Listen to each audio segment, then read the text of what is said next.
That's my 16-year-old father, an immigrant from Dominican Republic. My mother was a 15-year-old Puerto Rican woman in the foster care system. Just imagine how much trauma is on this fucking stage right now. How much generational trauma. My father, as a young child, fleeing his homeland because of a dictatorship. My mother in the foster care system because her parents abandoned her. Not only that, but we live in a country where people like me get pulled over by an agency called ICE just because of the way we look and the language we talk. Oh, by the way, I'm also the descendants of indigenous people and African American slaves. There's a lot of generational trauma on this stage, right here, right now. And this is part of my healing process. And they say that when you begin your healing process, you're healing for 7 generations before and 7 generations after. And so thank you, Arizona Psychedelic Society, for holding space for me. But more importantly, thank you for holding space for these little children. Because these little children are benefiting from my healing journey that's happening right here, right now. Thank you, sincerely. All right, fast forward.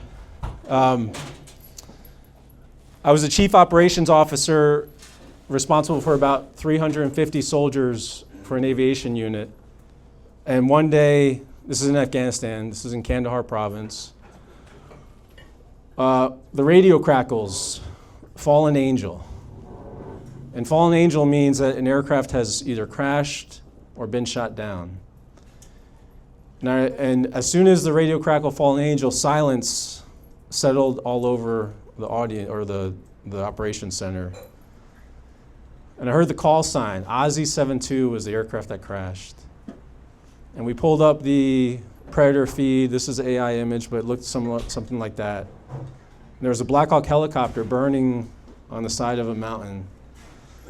No signs of life anywhere around it. Ozzy 72 was a mission we flew with Navy SEALs, and I was just flying that mission 2 days before.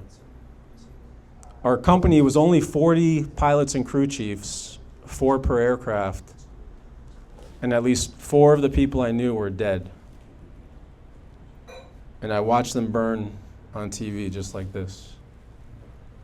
And for a few hours, I was working on trying to get crews out there to recover the dead bodies.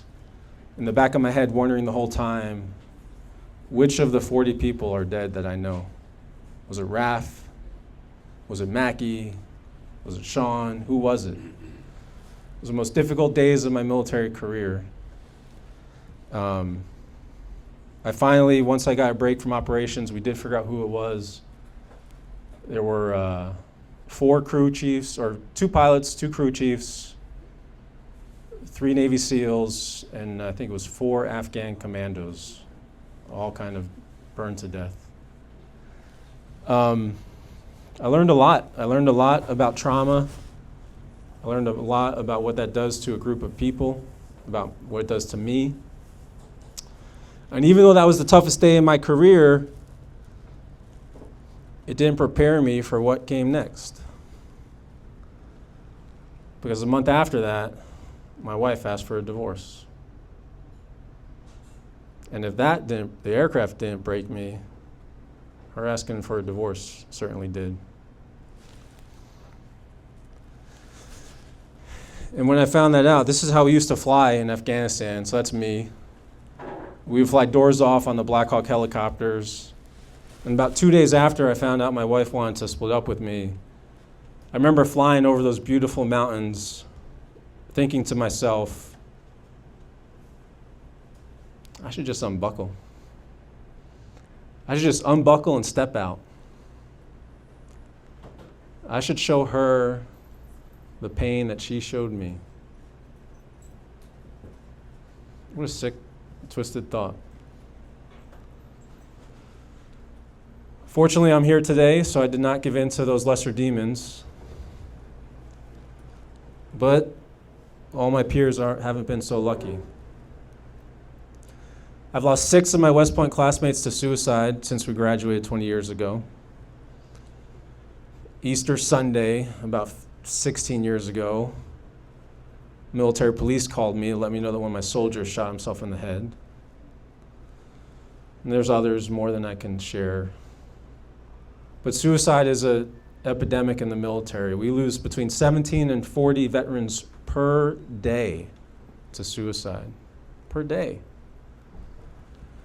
We lose about one military spouse per week. So they also take a hit. And I know if more of them had access to these medicines that we're going to talk about today, most of them would be here. Most of them would be here. I know that for a fact. That's why I'm here. That's why I love what you do. That's why I decided to dedicate my life to this.